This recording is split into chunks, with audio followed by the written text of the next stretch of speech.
Hey Ian, how are you? Good afternoon. How are you? Fine, thank you. That's Fine, good. thank you. That's great. That's great. Staying Yeah, safe, staying healthy. so far so good. Just Good. working from home. You know how it is. It's I do. Very much so. yeah. I think we can just go ahead and get started. Yeah, sounds great. Okay, sure. Anyway, hello everyone. My name is Freddie Maverevedze. I'm a tax manager at Zeifman and a member of our real estate team. I'd like to welcome you to Zeifman's final installment of our non-resident digital series, the Real Estate Edition: Builders, Developers, and Investors. Just to tell you a little bit about the Zeifman team has a decade of experience acting as trusted business advisors to both new players and established veterans in the real estate market. Our job is to provide result-oriented guidance focused solely on your unique goals and objectives. It's a one-on-one relationship that we believe we should always be adding value to your bottom line. With that being said, I would like to introduce you to our guest today, Ian Hunt, who is the Senior Vice President, Real Estate Broker Advisory and Transaction Service at CBRE Limited. Ian, why don't you tell us a little bit about yourself, who you are, and what you do? Perfect. Thanks so much, and thanks for having me today. I really appreciate it. I have a pretty long-standing relationship with Zeifmans. Probably first couple deals I did in the industry were actually with Zeifmans. So very happy to be here today. My name is Ian Hunt. As you mentioned, I have been with CBRE for almost 13 years now, predominantly selling just development land. That's it. I run a team along with my partner Jason Child, a team of 5 land specialists. All we do is sell suburban and urban infill development land throughout the GTA and Greater Golden Horseshoe. That's great. So, yeah, we've prepared some questions for you today, which I'm sure our listeners will be interested to hear your insight on. Perfect. The first one being, compared to other countries, how did the land development sector perform in 2020? So let's take a look at how 2020 started. It started off with a bang. There was a lot of activity. Residential home sales throughout the GTA and GGH were on fire. Actually, it started probably the September previous in 2019, and it was continuing on through January of 2020. Once Hmm. COVID hit, um, everyone put their pencils down. It was Yeah. second quarter was slow, which led to a lag of completed deals in third quarter, and the summer hit as well. So everyone essentially put their pencils down, reevaluated, rejigged what they were thinking and their motivations. But fourth quarter came around and it was busy. It was busy. People were coming back, firming up deals, closing transactions. So I hope that that continues into this year as well. But I think realistically, that's probably the case for a lot of places around the world. Relatively Hmm. speaking, if you look at it, global economic uncertainty, all it Hmm. does is translate into greater deal uncertainty, which means longer due diligence periods for each transaction, more Hmm. conservative approach to offering, and we had a little bit a stricter lending environment there for a little while that we had to deal with. Looks like we've weathered that storm in large part, Hmm. and I think that's probably true around a lot of the world as well. Okay, that's interesting. Um, CBRE is a global company. So, when speaking to your associate in your company, what challenges and opportunity do you see within Canada compared to those other countries? It's a good question. A lot of people take a look at Canada and they directly compare it to the US for obvious reasons. And throughout this COVID period over the last year, I was actually in the middle of transacting a large size transaction in Toronto with the help Hmm. of my team out of Chicago.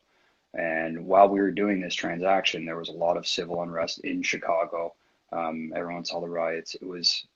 He asked me how we were doing up here, and I said, well, we're chugging along, we're going. So the stability that we have, although it Hmm. may seem uneventful at times, is a very, very strong part of our market, and really why people come and take a look at the Southern Ontario market to invest in.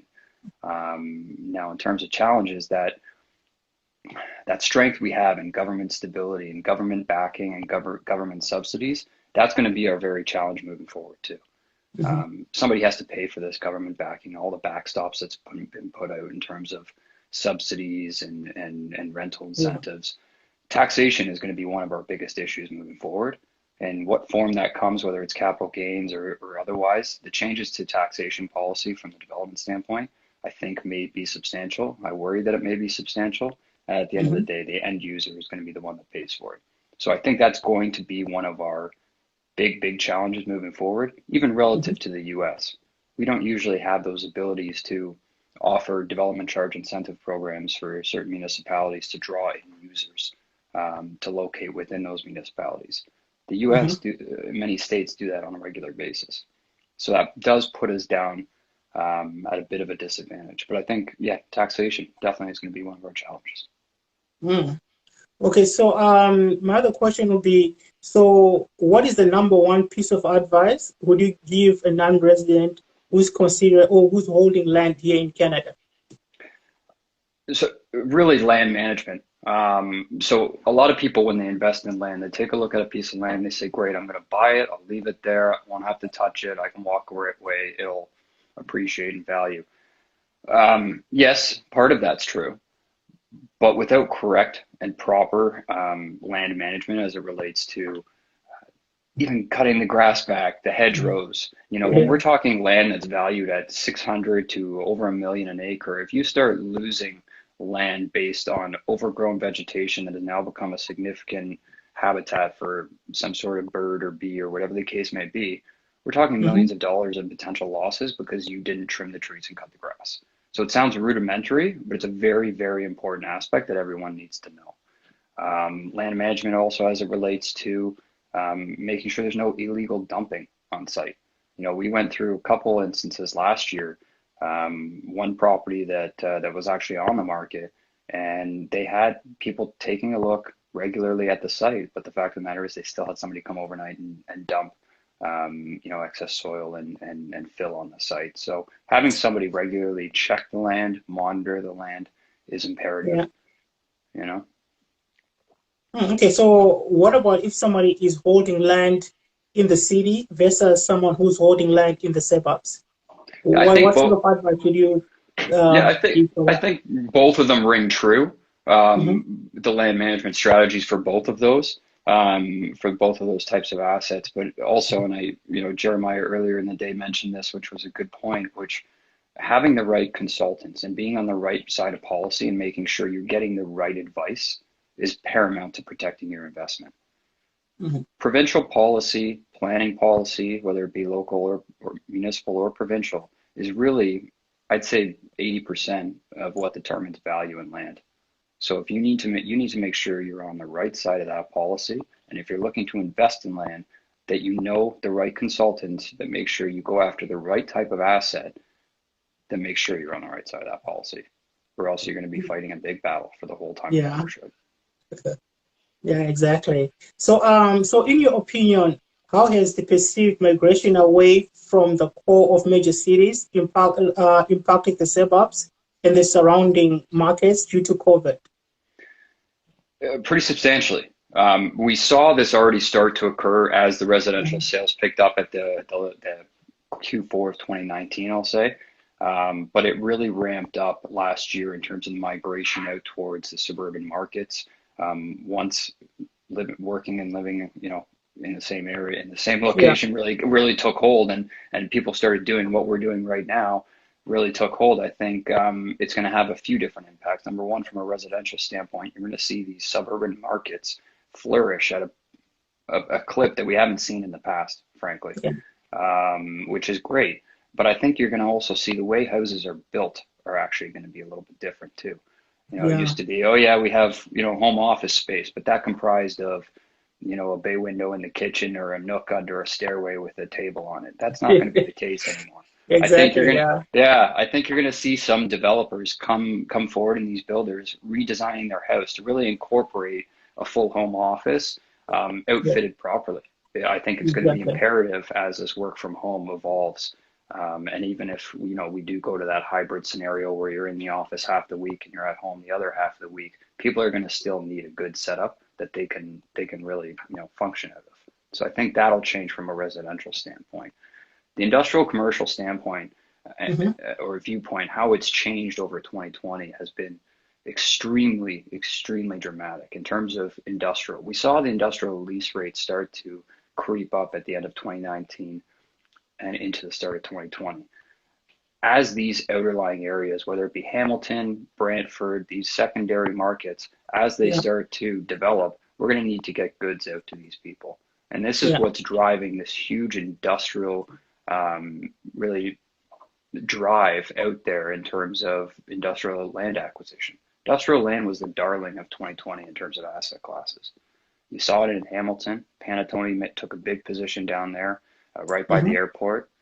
DHL made the Hamilton airport area their new head office for Canada. And then Panattoni actually just took another big position in Keswick at the end of the 404. So you're seeing traditional institutional developers go out to outerlying areas instead of just sticking to certain areas of Mississauga or Brampton or Vaughan or what have you. So once those jobs start moving out there and the people have already moved out there, are those big office tenants going to follow? Are we going to see something like what we saw in the early 90s where we saw, the Meadowvales of the world and these suburban office parks really take shape because they're following the talent out there?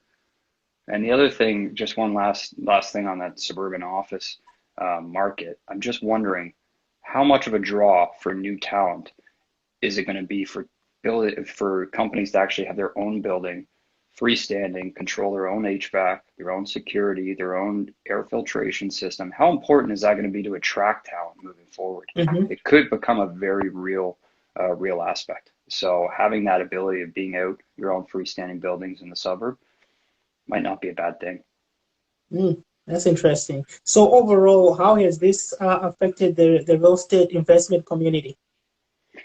It's really just what we've seen is not just institutional groups go out there and start taking position. We've seen private capital as well place money out in periphery markets.